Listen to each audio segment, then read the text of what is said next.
Hello, नमस्ते प्यारे बच्चों, कैसे हैं आप सभी लोग। मैं जिज्ञासा बहुत बहुत स्वागत करती हूं आप सभी का आशीष सिंह लेक्चर्स के इस वीडियो में, जहां पर हम कंटिन्यू करने जा रहे हैं क्या हमारे आसपास के पदार्थ शुद्ध है का अगला टॉपिक।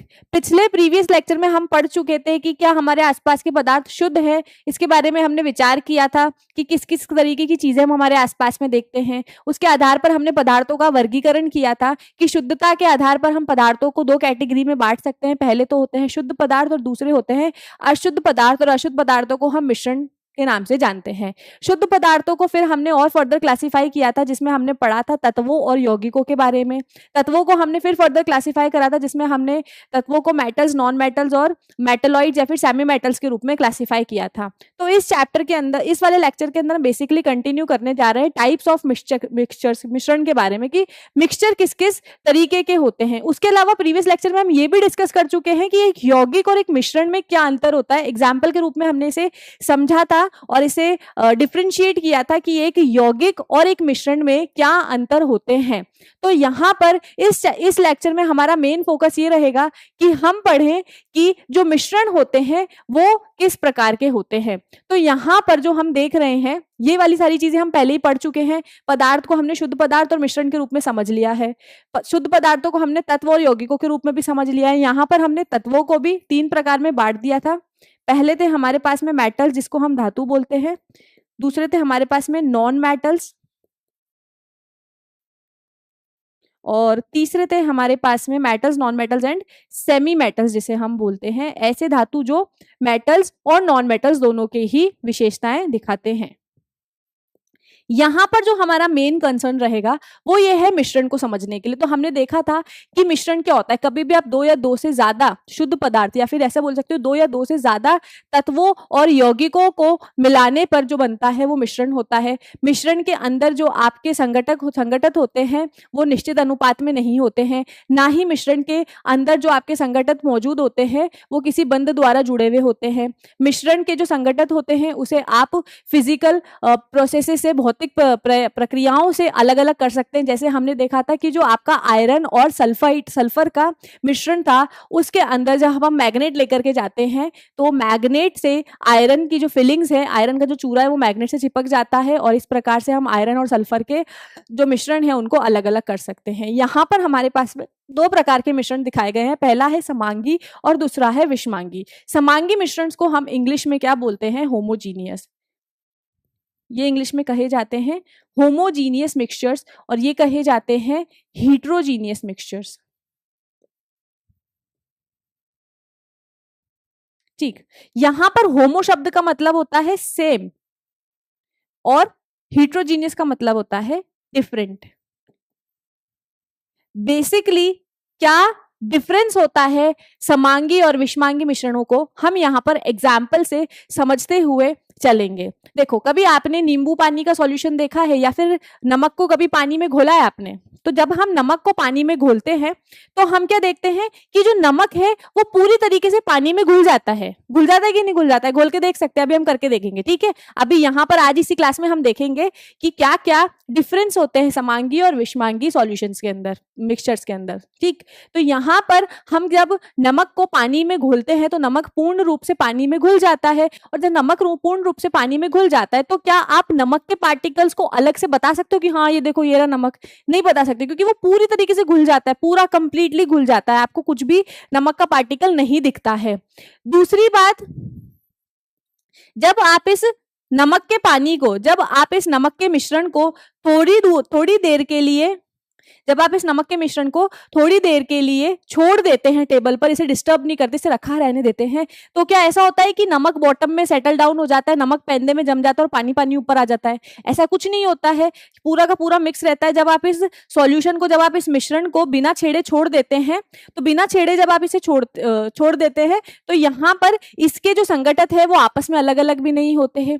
दूसरी बात, अगर आप इस सॉल्यूशन को माइक्रोस्कोप के नीचे रख करके देखना चाहोगे तभी भी आप इसके कणों को नहीं देख पाओगे। अगर आप कोशिश करो कि मैं माइक्रोस्कोप के नीचे सॉल्यूशन को रख करके नमक के कण देख लूं, तभी भी आप इसके पार्टिकल्स को नहीं देख पाओगे। यहाँ पर जो हमारा सॉल्यूशन होता है, यहाँ पर जो हमारा होमोजीनियस सॉल्यूशन है, जिसको हम ट्रू सॉल्यूशन के नाम से भी जानते हैं इंग्लिश में, हिंदी में हम इसे समांगी बोल रहे हैं। तो यहाँ पर जो हमारा ये सॉल्यूशन होता है, इस सॉल्यूशन के अंदर जो पार्टिकल्स है इसे आप माइक्रोस्कोप के नीचे भी नहीं देख सकते हो।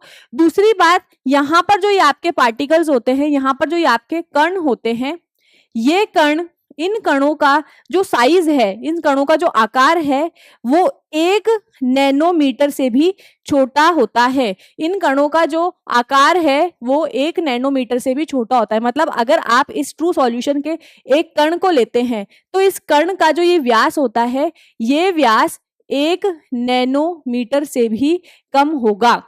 1 नैनोमीटर से भी ये कण छोटे होते हैं। इन कणों का जो व्यास है 1 नैनोमीटर से भी कम होते हैं। दूसरी तरफ अगर आप विषमांगी सॉल्यूशंस को देखते हो, विषमांगी मिश्रणों को देखते हो, तो आप क्या देखोगे? इसका सबसे पहले तो एग्जाम्पल हम विजुअलाइज करते हैं। जब हम मिट्टी को पानी में घोलते हैं तो क्या वो पूर्ण रूप से घुल जाती है? नहीं घुलती है। तो विषमांगी जो मिश्रण होते हैं उसके अंदर आपका जो मिट्टी होती है वो पूर्ण तरीके से पानी में घुलती नहीं है, जिसकी वजह से आप मिट्टी के पार्टिकल्स को बिल्कुल अच्छे तरीके से देख सकते हो। और नमक के सॉल्यूशन के अंदर आप नमक के पार्टिकल्स को बिल्कुल पूर्ण रूप से नहीं देख सकते हो। आप इनको माइक्रोस्कोप के नीचे भी नहीं देख सकते हो। लेकिन इसके अंदर क्या होता है, मिट्टी के पार्टिकल्स को आप बिल्कुल नेक्ड आई से देख सकते हो।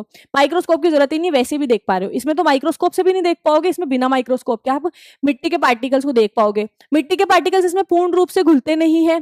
दूसरी चीज क्या है कि जब आप इस मिट्टी के मिश्रण को थोड़ी देर के लिए बिना छेड़े रख देंगे तो आप क्या देखोगे कि पेंदे के अंदर मिट्टी नीचे जम जाती है। तो जब आप इसको बिना छेड़े थोड़ी देर के लिए छोड़ देते हैं तो पेंदे के अंदर मिट्टी जम जाती है।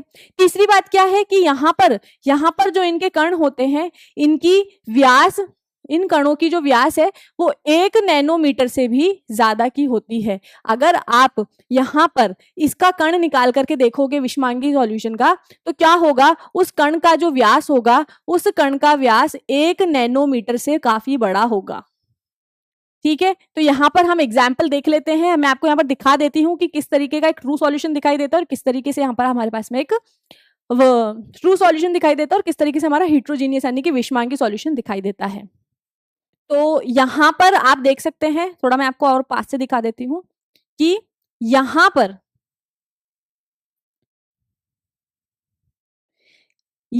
जो आपके पास में ये मिट्टी का ग्लास है,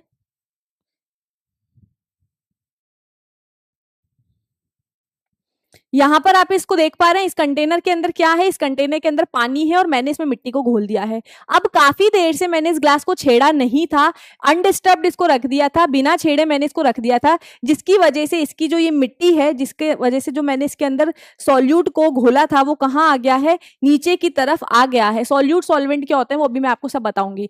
जिस मिट्टी को जब मैंने घोला था तो मैंने इसको थोड़ी देर के लिए छोड़ दिया था बिना डिस्टर्ब करे, तो मैं क्या देख रही हूँ कि यहाँ पर जो मिट्टी है वो पेंदे में जम गई है।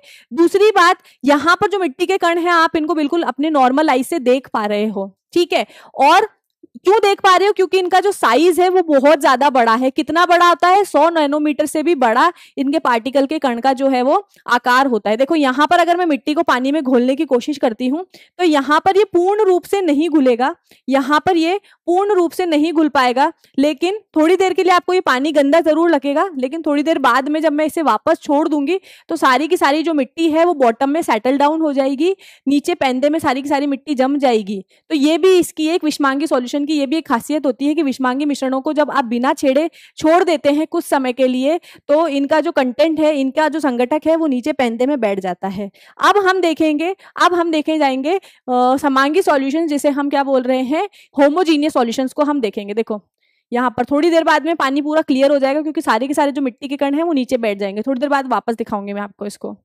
यहाँ पर मेरे पास ये बीकर है, इस बीकर के अंदर मैंने अभी तक कुछ नहीं डाला है क्योंकि नमक है ना, नमक दिखता नहीं है। तो मैं आपको आपके सामने मैं यहाँ पर इस बीकर में नमक डालूंगी। ठीक है, इस बीकर में मैं यहाँ पर नमक डाल रही हूँ। देखो नमक नीचे आपको दिख रहा है, नमक डाल रही हूँ मैं आप लोगों के सामने। घर में पाया जाने वाला ये कॉमन सॉल्ट है। अब क्या करेंगे, हम इसे अच्छे से स्टर करेंगे, अच्छे से हम इस नमक को यहाँ पर पानी में घोल देंगे। तो यहाँ पर पानी में जब मैं नमक घोल देती हूँ, यहाँ पर जब पानी में हम नमक अच्छे से घोल रहे हैं तो देखो ये नमक पूर्ण तरीके से पानी में घुल चुका है और जो नमक के पार्टिकल्स है अब आपको इस पानी में नहीं दिखाई देंगे। क्यों नहीं दिखाई दे रहे हैं? क्योंकि इनके जो नमक के पार्टिकल्स का जो व्यास है काफी ज्यादा छोटा है, इस वजह से आप इसके पार्टिकल्स को नहीं देख पाते हो। एक डिफरेंस ही हो गया कि विषमांगी सॉल्यूशंस के अंदर आप पार्टिकल्स को नेक्ड आई से देख सकते हो, नंगी आंखों से देख सकते हो, और यहाँ पर आप जो आपका समांगी सॉल्यूशन है, समांगी मिश्रण है, इसके पार्टिकल्स को आप नॉर्मल आई से तो देख ही नहीं सकते हो, लेकिन अगर आप इसको माइक्रोस्कोप की मदद से भी देखोगे तो भी आपको इसके पार्टिकल्स नहीं दिखेंगे। दूसरा डिफरेंस क्या, जब आप इसको बहुत देर के लिए छोड़ देते हो तभी भी, जब आप इसे बहुत देर के लिए छोड़ देते हो तभी भी जो आपके ये मिश्रण है, नमक वाला जो सॉल्यूशन है, नमक वाले सॉल्यूशन के अंदर आपका जो पार्टिकल्स है वो बॉटम में पेंदे के अंदर सेटल डाउन नहीं होते, पेंदे में जमते नहीं है, लेकिन विषमांगी सॉल्यूशन के अंदर जो पार्टिकल्स है वो बॉटम में पेंदे में जम जाते हैं। अब हमारा जो नेक्स्ट स्टेप होने वाला है वो ये है कि हम समांगी मिश्रण और विषमांगी मिश्रण के बीच में एक और डिफरेंस, एक और अंतर देखेंगे। कैसे देखेंगे? मैं क्या करूंगी, एक बार इस समांगी सॉल्यूशन को फिल्टर पेपर से पास कराऊंगी और एक बार विषमांगी सॉल्यूशन को फिल्टर पेपर से पास कराऊंगी। तो देखते हैं कौन सा मिश्रण जो है फिल्टर पेपर की मदद से सेपरेट हो जाता है या फिर छन जाता है। तो हम यहाँ करके देखेंगे। देखो ये नमक का सॉल्यूशन जो है, नमक का मिश्रण जो है, मैंने इसको थोड़ी देर के लिए छोड़ दिया था, तो थोड़ी देर छोड़ने के बाद में भी इसमें जो नमक के कण हैं वो पेंदे में नहीं बैठे हैं। अब मैं क्या कर रही हूँ, इसे फिल्टर पेपर से पास करा रही हूँ। फिल्टर पेपर से पास कराने पे मैं क्या देखूंगी, यहाँ पर ये फिल्टर पेपर लगाया है मैंने इसमें, और फिल्टर पेपर से मैं यहाँ पर नमक का सॉल्यूशन पास करा रही हूँ। तो जब मैं फिल्टर पेपर से नमक के सॉल्यूशन को पास करा रही हूँ तो हम क्या देख रहे हैं कि ऊपर रेजिड्यू, ऊपर जो है नमक के कण मुझे अलग से दिखाई नहीं दे रहे हैं। अगर आप देखें तो ऊपर यहाँ पर नमक के कण आपको अलग से दिखाई नहीं देंगे, सिर्फ पानी जो है पूरा का पूरा जो आपका विलियन है, पूरा का पूरा जो आपका सॉल्यूशन है वो पूरा का पूरा पास हो रहा है। इसमें से नमक के जो पार्टिकल्स है वो अलग से पास नहीं हो रहे हैं। थोड़ी देर के लिए हम इसे छोड़ देते हैं ताकि हमें पता लगे कि नमक के जो पार्टिकल्स हैं, जितना पानी मैंने डाला है वो पूरा का पूरा जो विलियन है पूरा का पूरा पास हो जाता है, या फिर नमक के कण ऊपर हमें फिल्टर पेपर पे मिलते हैं कि नहीं मिलते। उसके लिए हम थोड़ी देर के लिए उसे छोड़ देते हैं ताकि वो फिल्टर हो सके अच्छे से। अच्छा, मिश्रण हम थोड़ा सा थ्योरेटिकल डिस्कस कर लेते हैं कि मिश्रण एक पदार्थ है जो दो या दो से अधिक तत्वों से मिलकर के या फिर दो या दो अधिक यौगिकों से मिलकर के बना होता है, रासायनिक रूप से संयुक्त हुए बिना, केमिकली नहीं जुड़ते हैं ये। जैसे वायु, एयर क्या है? Air is a mixture of gases, वायु के अंदर बहुत सारी गैस है। मिश्रण के दो प्रकार, एक समांगी एक विषमांगी, डिस्कस कर चुके हैं हम, होमोजीनियस हिट्रोजीनियस। समांगी मिश्रण वे मिश्रण है जिसमें पदार्थ परस्पर पूर्ण रूप से मिश्रित हो जाते हैं। देखा हमने नमक का सॉल्यूशन जो है पूर्ण रूप से नमक जो है पानी में घुल जाता है और एक दूसरे से अविभेद्य होते हैं। आप डिस्टिंग्विश नहीं कर सकते, जब आप नमक के सॉल्यूशन को देखोगे तो आप बता नहीं सकते हो कि कौन सा नमक का पार्टिकल है, कौन सा पानी का पार्टिकल है। तो यहाँ पर वो अविभेद्य होते हैं, समांगी मिश्रण कहलाते हैं। संपूर्ण द्रव्यमान में एक समान संघटक होता है। उदाहरण, जल में शर्करा और चीनी का विलयन समांगी मिश्रण है। क्या बोल रहा है कि जब आप इनका द्रव्यनाप आपके पास में पूरा नमक का सॉल्यूशन है, उस नमक के सॉल्यूशन के हर कण को आप नाप करके देखो, सबका द्रव्यमान एक समान आएगा। या फिर इसका एग्जाम्पल क्या दे रखा है, यहाँ पर उदाहरण दे रखा है कि आप पानी में शक्कर को घोल लो। यहाँ पर हमने पानी को नमक में घोल करके देखा है, तो यहाँ पर घोल करके मैं देख रही हूँ कि सारा का सारा जो विलयन है, यहाँ पर आप देख पाओ तो इसको कि जितना भी विलयन है नमक का जितना भी मिश्रण है वो पूरा का पूरा पास हो गया है नीचे, और ऊपर जो है कोई भी कुछ भी पदार्थ नहीं बचा है, ऊपर नमक के कण दिखाई नहीं देंगे आपको। आप देखो यहाँ से, ठीक है। नेक्स्ट अब हम क्या फिल्टर करके देखेंगे, अगला जो हम फिल्टर करने जा रहे हैं, अब नेक्स्ट हम क्या फिल्टर करके देखेंगे, नेक्स्ट जो हम फिल्ट्रेशन करने जा रहे हैं वो करने जा रहे हैं हमारा जो मिट्टी का मिश्रण था, जो हमारा विषमांगी मिश्रण था उसका। तो यहाँ पर हम इसे फिल्टर करने के लिए रख देंगे। फिल्टर करने से पहले मैं ये पूरा जो मिट्टी है इसको अच्छे से हिला रही हूं ताकि कणों के अंदर जो, क्योंकि ऊपर वाला जो मेरा पानी है उसके अंदर तो मिट्टी के कण काफी कम हो गए हैं, सारी की सारी मिट्टी तो नीचे पेंदे में बैठ गई है, तो फिल्टर करूंगी तो ऊपर से सिर्फ पानी पानी चला जाएगा। मुझे देखना है कि पूरे मिश्रण को जब मैं छानती हूँ तो मिट्टी अलग होती है कि नहीं होती है। तो यहाँ पर मैंने इसे अच्छे से हिला लिया है और अब मैं क्या करने जा रही हूँ, इसको इस फिल्टर पेपर से पास कराने जा रही हूँ। ठीक है, अब थोड़ी देर हम इसे छोड़ देंगे और देखेंगे कि क्या होता है आगे। तब तक हम हमारा थ्योरेटिकल डिस्कस कर लेते हैं, थोड़ी देर उसको फिल्टर होना अलाउ करते हैं, क्योंकि पेपर थोड़ा मोटा है तो बहुत ज्यादा जल्दी जल्दी पास नहीं होता, पानी को भी पास होने में थोड़ा सा समय लगता है, बूंद बूंद करके पानी पास होता है। विषमांगी मिश्रण वो होते हैं जिसमें पदार्थ पृथक होते हैं, आप एक पदार्थ को दूसरे पदार्थ से अलग देख पाते हो, जैसे हम पानी के कण अलग देख पा रहे थे, मिट्टी के कण अलग देख पा रहे थे। एक पदार्थ छोटे कणों, छोटी छोटी बूंदों अथवा बुलबुलों के रूप में दूसरे पदार्थ में हर जगह फैला रहता है। एक पदार्थ जो है या तो वो छोटे छोटे कणों के रूप में पूरे मिश्रण के अंदर फैला रहेगा या छोटी छोटी बूंदों के रूप में फैला रहेगा, विषमांगी मिश्रण कहलाते हैं। विषमांगी मिश्रण में उसके पूरे द्रव्यमान में एक सा संगठन नहीं होता है। अगर आप विषमांगी जो आपके पास में विषमांगी मिश्रण है, अगर आप उनका द्रव्यमान निकालते हो तो उसके अंदर जो संगठन है वो एक समान नहीं रहता, पूरा का पूरा जो द्रव्यमान है वो एक समान नहीं रहता, क्योंकि हमने क्या देखा था, नीचे पेंदे में मिट्टी थी, या फिर जो जहां पर मिट्टी की कंसेंट्रेशन ज्यादा है उसका द्रव्यमान अलग आएगा और जहां पर पानी की कंसेंट्रेशन ज्यादा है वहां पर पानी का द्रव्यमान अलग आएगा।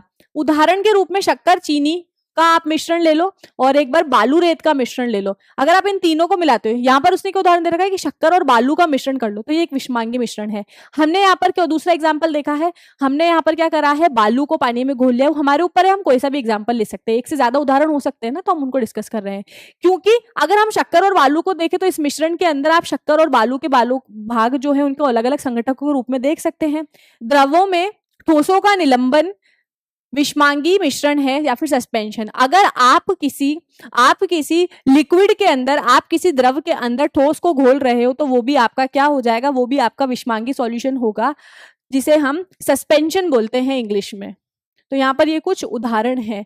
विलयन, अब मैं यहाँ पर मिश्रण बोल रही हूँ, मैंने कहा कि सॉल्ट सॉल्यूशन है। सॉल्ट सॉल्यूशन को क्या मतलब है, यहाँ पर सॉल्ट सॉल्यूशन है मतलब यहाँ पर आपका जो सॉल्यूशन है उसको हम हिंदी में क्या बोलते हैं, विलयन बोलते हैं। ठीक है, तो विलयन के अंदर दो घटक होते हैं। जब भी मैं सॉल्यूशन की बात कर रही हूँ, अगर मैं नमक के मिश्रण की बात करूं या फिर मोर प्रिसाइजली नमक का मिश्रण, नमक और पानी के मिश्रण की बात कर रही हूँ, तो वो क्या हो गया मेरा, वो मेरा हो गया है नमक का विलयन, वो मेरा नमक का विलयन हो गया, मतलब सॉल्ट सॉल्यूशन।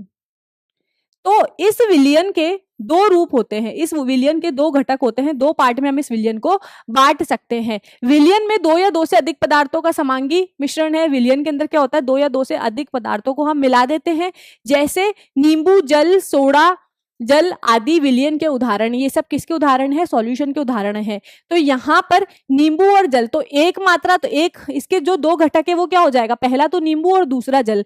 यहाँ पर मैं देखूंगी तो पहला तो सोडा और दूसरा जल। तो ये सब किसके उदाहरण है हमारे, ये सब हमारे विलयन के उदाहरण है। विलयन के प्रकार, किसी विलयन को दो भागों में विलायक और विलेय में बांटा जाता है। अब मैंने आपको बोला ना कि विलयन को हम दो भागों में डिवाइड कर सकते हैं, तो दो भागों में डिवाइड करके हम क्या बोल सकते हैं कि विलयन के दो भाग होंगे।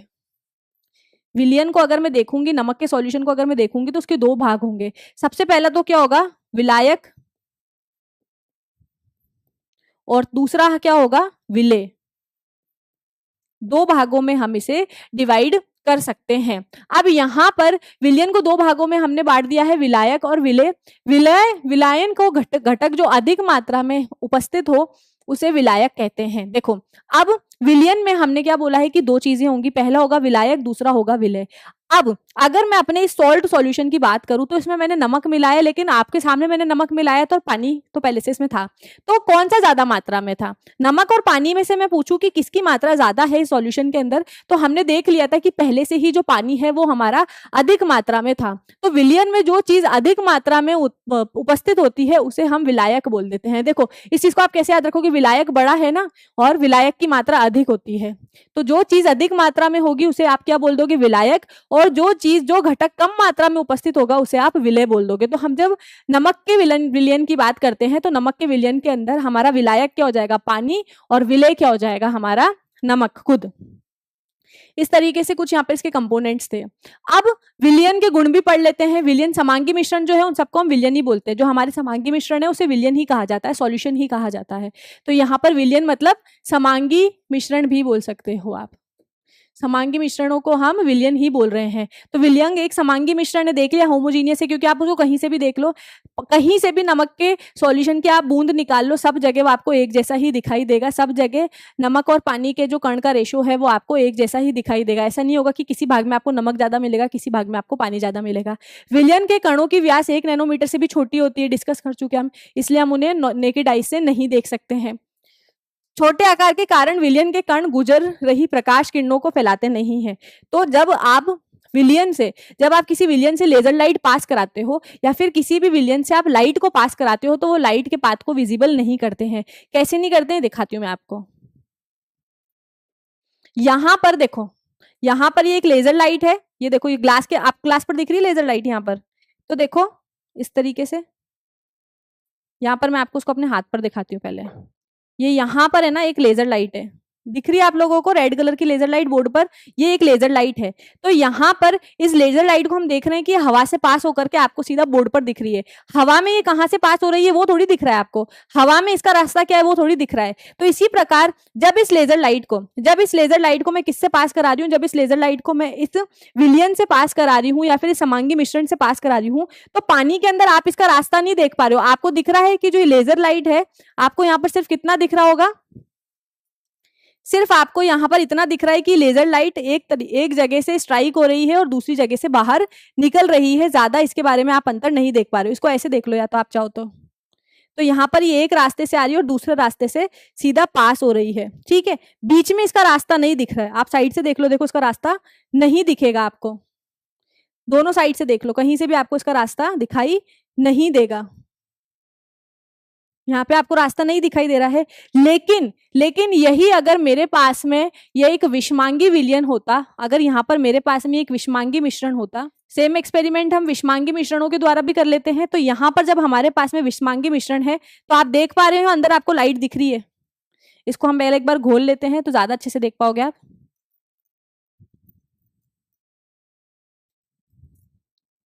यहाँ पर जो विषमांगी मिश्रण है, इसमें आपको बीच में लाइट का रास्ता दिखाई दे रहा है।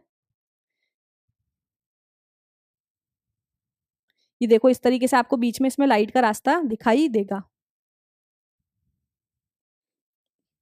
बहुत ज्यादा पानी जो है बहुत ज्यादा गंदा है, इस वजह से आपको सिर्फ स्टार्टिंग में ही दिखाई दे रहा है, एंड में नहीं दिखाई दे रहा। लेकिन सॉल्यूशन के अंदर, विलयन के अंदर, यहाँ पर मिश्रण के अंदर जाने के बाद में, इस मिट्टी के मिश्रण में जाने के बाद में लाइट कहाँ कहाँ से गुजर रही है वो आपको दिख रही है। फैली हुई तो दिख रही है ना, नमक के विलयन में हमें ये फैली हुई भी नहीं दिखी थी, सिर्फ एक डॉट दिख रहा था। अंदर देखो आपको मिश्रण के अंदर थोड़ी थोड़ी ये दिखाई देगी, ठीक है। तो ये कुछ डिफरेंसेस थे। छानने की विधि के द्वारा हमने देखा है कि जो नमक है, नमक का जो विलयन है, नमक के कणों को हम उसके विलयन में से जब फिल्टर पेपर से जब हम छानते हैं तो उसको विलयन में से हम नमक और पानी को अलग अलग नहीं कर पाए थे। यही एक्सपेरिमेंट हमने मिट्टी के साथ किया है। तो देखो यहाँ पर नीचे मिट्टी आ गई है और ऊपर अगर मैं आपको फिल्टर पेपर से दिखाऊं तो देखो ऊपर मिट्टी जम गई है इसमें। तो हम क्या देख रहे हैं कि छानने की विधि के द्वारा हम एक विषमांगी मिश्रण को तो अलग कर सकते हैं, लेकिन समांगी मिश्रण को हम फिल्टर पेपर द्वारा अलग अलग नहीं कर सकते हैं। ये यहाँ पर आपको दिखाई दे रहा है, देखो। तो इस तरीके से फिल्टर पेपर द्वारा हम इन्हें अलग अलग करके दिखा सकते हैं। कुछ एक्सपेरिमेंट्स थे ये जो हमने करके देखे हैं यहाँ पर। और नेक्स्ट देखते हैं हम विलयन की सांद्रता में क्या है, कॉन्सेंट्रेशन। देखो कोई भी अगर विलयन है तो आप क्या बोल सकते हो, वो ज्यादा सांद्रता वाला कब होगा, जब उसके अंदर का विलय बहुत ज्यादा हो जाएगा।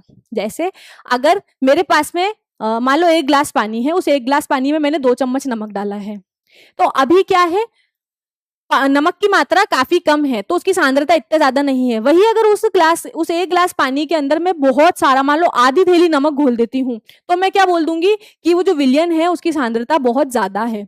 तो यहाँ पर किसी विलयन के प्रति लीटर आयतन में घुले विलय के पदार्थ की मात्रा को हम विलयन की सांद्रता बोलते हैं कि 100 लीटर पानी में कितना नमक घुला हुआ है या फिर 100 लीटर पानी के अंदर कितनी शक्कर घुली हुई है।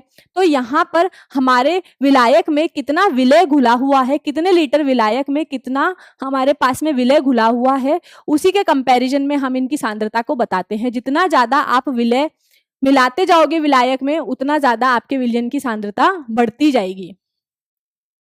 संपृक्त विलय, अब यहाँ पर जो आपके विलयन है उनको भी 2 पार्ट में डिवाइड कर दिया है। पहला है संपृक्त विलय, जिसको हम क्या बोल रहे हैं कि निश्चित तापमान पर, देखो आपने इस चीज को एक्सपीरियंस किया होगा कि जब भी आप शक्कर को पानी में घोलते हो, तो आप पानी में शक्कर को घोल रहे हो, तो एक पॉइंट तो ऐसा होगा जब वो चम्मच से हिलाने पर घुलती जाएगी, लेकिन एक पॉइंट ऐसा आ जाता है कि अब आप उस पानी के अंदर, उस शक्कर घुले हुए पानी के अंदर जब आप और चीनी ऐड करना चाहते हो तो वो और चीनी ऐड नहीं होती। अगर आपको उसी मिश्रण के अंदर, उसी समांगी विलयन के अंदर अगर आपको और ज्यादा चीनी को ऐड करना है और ज्यादा चीनी उसमें घोलनी है, तो आपको क्या करना पड़ेगा, उस विलयन को गर्म करना पड़ेगा, आपके समांगी मिश्रण को गर्म करना पड़ेगा।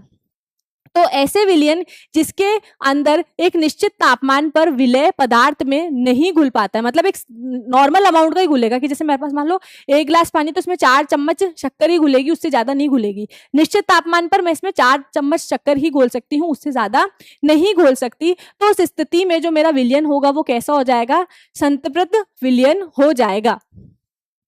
दूसरा होता है हमारा असंतृप्त विलयन। असंतृप्त विलयन को हम क्या बोलते हैं, इसको इंग्लिश में हम अनसैचुरेटेड सॉल्यूशन भी बोलते हैं। यदि एक विलयन में विलय पदार्थ की मात्रा संतृप्तता से कम है तो इसे हम असंतृप्त विलयन कहेंगे। इस चीज को हम थोड़ा डिटेल में समझते हैं। यहां पर असंतृप्त विलयन का क्या मतलब है। संतृप्त हमने क्या देखा था, एक निश्चित तापमान के अंदर जब आप किसी विलयन में और ज्यादा विलय को नहीं घोल पा रहे तो वो आपका संतृप्त विलयन हो जाएगा, सैचुरेटेड सॉल्यूशन हो जाएगा। अनसैचुरेटेड सॉल्यूशन, असंतृप्त विलयन को आप कैसे समझ सकते हो कि जब आप बिना तापमान बढ़ाए कितना भी विलय विलायक में घोल रहे हो और घोलते ही जा रहे हो, आपको तापमान बढ़ाने की आवश्यकता नहीं पड़ रही है, तो उस प्रकार के विलयन को हम क्या बोलते हैं, उस प्रकार के विलयन को हम असंतृप्त विलयन बोलते हैं। यदि विलयन में विलय पदार्थ की सांद्रता संतृप्तता स्तर से अधिक हो तो असंतृप्त विलयन कहते हैं। या फिर आप इसको और कैसे समझ सकते हो कि आपके पास में जो विलयन है, इस विलयन के अंदर विलय ज्यादा हो किससे, विलायक से। विलय ज्यादा हो विलायक से, तब ये क्या कहलाएगा, तब ये अति संपृक्तत विलयन कहलाएगा। कुछ यहाँ पर मेजर पॉइंट्स है जो आपको इनको ध्यान रखना पड़ेगा, नहीं तो इनके बिना आपको बहुत ज्यादा कंफ्यूजन होगा। अब यहाँ पर कॉन्सेंट्रेशन या फिर सांद्रता, विलयनों की सांद्रता नापने के लिए हमारे पास में इस चैप्टर के अंदर बहुत सारे न्यूमेरिकल्स भी हैं, तो वो न्यूमेरिकल्स भी हम यहाँ पर अच्छे से करेंगे। उसके अलावा एक तरीके का कोलाइडल सॉल्यूशन जो है वो आपका रह गया है, तो वो भी मैं आपको दिखा देती हूँ। देखो हमारे पास में ये एक और तरीके का सॉल्यूशन है जिसे हम क्या बोल रहे हैं, कोलाइडल सॉल्यूशन बोल रहे हैं। अब कोलाइडल सॉल्यूशन क्या होता है, देखो कोलाइडल विलयन क्या होते हैं। कोलाइडल विलयन ऐसे विलयन होते हैं जो आपको दिखते तो समांगी मिश्रणों के तरह हैं, लेकिन होते कैसे, ये होते विषमांगी मिश्रण है। मतलब इनके अंदर यहां पर आपके पास में जो आपका जो कोलाइडल सॉल्यूशन होगा, उसके जो कण होते हैं, कोलाइडल सॉल्यूशन के जो कण होते हैं हमारे पास में, उनके कणों की जो व्यास होती है वो 1 नैनोमीटर से तो बड़ी होती है, लेकिन जो कण होते हैं उनकी व्यास 1 नैनोमीटर से तो बड़ी होती है, लेकिन 100 नैनोमीटर से छोटी होती है। और हम 100 नैनोमीटर से किसके बड़े होते हैं, विषमांगी सॉल्यूशन के होते हैं, और इसमें किसके, समांगी के। 1 नैनोमीटर से छोटे किसके होते हैं, समांगी से होते हैं। ठीक है, तो समांगी और विषमांगी मिश्रणों के जो कण हैं उनके आकार से बीच वाले कण हैं। यहाँ पर जो आपके पास में कोलाइडल सॉल्यूशन है, कोलाइडल सॉल्यूशन के जो कण होते हैं उनका व्यास 1 नैनोमीटर से तो ज्यादा होता है और 100 नैनोमीटर से कम होता है, जिसके कारण वो ऐसा लगता है हमें कि वो उस हमारे पास में जो भी सॉल्यूशन है उसके विलायक में घुल गए हैं, पर वो घुले हुए नहीं होते हैं। आपको लगता है कि वो आपका समांगी मिश्रण है, पर ये समांगी मिश्रण नहीं होता है। ये होता कैसा है, ये विषमांगी मिश्रण ही होता है। अब जो एक तो डिफरेंस ये हो गया इसके बीच में। दूसरा क्या है, जब आप इस कोलाइडल सॉल्यूशन को जब आप इस कोलाइडल सॉल्यूशन को फिल्टर करते हो, फिल्टर पेपर से छन्नी से छानते हो, तो ये छनते भी नहीं है। विषमांगी सॉल्यूशन जो होते हैं, विषमांगी मिश्रण जो होते हैं हमारे पास में, विषमांगी मिश्रण को जब मैंने फिल्टर पेपर से पास कराया तो देखा था कि उसके जो मिट्टी के कण है वो ऊपर रह गए थे। लेकिन जब आप दूध को छन्नी से छानते हो घर पर, तो क्या दूध के कोई कण ऊपर रह जाते, पूरा का पूरा जो है वो छन्नी से पास हो जाता है। तो यहाँ पर हम क्या कह सकते हैं कि जो आपके पास में कोलाइडल विलयन होते हैं उनको भी आप फिल्टर पेपर के द्वारा छान नहीं सकते हो। इनके पार्टिकल का साइज देख लिया हमने। दूसरी बात क्या है, ये भी क्या करते हैं, ये भी लाइट के पाथ को विजिबल कर देते हैं, प्रकाश के मार्ग को दर्शाते हैं। ये करके देखते हैं हम कैसे दर्शाते हैं। यहाँ पर जो देखो आपकी ये लेजर लाइट है, यहाँ पर जो लेजर लाइट है देखो इसके, ये यहाँ पर आपको फैली हुई दिखाई दे रही है इस तरीके से। यहाँ पर ये, इसको हम थोड़ा सा डाइल्यूट करके देखते हैं क्योंकि जो कोलाइडल सॉल्यूशन इसकी कॉन्सेंट्रेशन बहुत ज्यादा है। यहाँ पर आप इसको देखोगे, यहाँ पर आप इस सॉल्यूशन को देखते हो तो आपको यहाँ पर लाइट का पाथ दिख रहा है। इस चीज को मैं आपको समांगी मिश्रण में भी करके दिखाऊंगी। यहाँ पर आपको ये पूरा का पूरा जो लाइट का रास्ता है दिखेगा, क्योंकि यहाँ पर ये बीकर थोड़ा मोटा है तो आपको ये पूरा का पूरा पास होते हुए नहीं दिखाई देता है। लेकिन जो आपके पास में कोलाइडल सॉल्यूशंस होते हैं उसके अंदर जो लाइट है वो पूरी की पूरी पास होती हुई दिखाई देती है। दूसरी तरफ अगर हम इसे नमक के विलयन में डालते हैं, नमक वाले विलयन में हम डालते हैं, तो यहाँ पर हमें बिल्कुल भी लाइट फैली हुई नजर नहीं आती है, सिर्फ एक डॉट से निकलती है और एक डॉट से ही निकलती हुई ये हमें नजर आती है इस तरीके से। बीच में इसका कोई रास्ता हमें दिखाई नहीं दे रहा है। तो यहाँ पर हमने मेजर डिफरेंसेस देखे हैं। 3 तरीके के हमारे पास में यहाँ पर मिश्रण है, तो इन तीनों को हमने देख लिया है। और नेक्स्ट लेक्चर में हम सांद्रता जो है विलयनों की, उनको निकालने के लिए कुछ न्यूमेरिकल्स की प्रैक्टिस करेंगे और इस वाले कॉन्सेप्ट को और हम और ज्यादा डिटेल में समझेंगे। तब तक के लिए बच्चों मिलते हैं अगले लेक्चर में। Till then bye bye.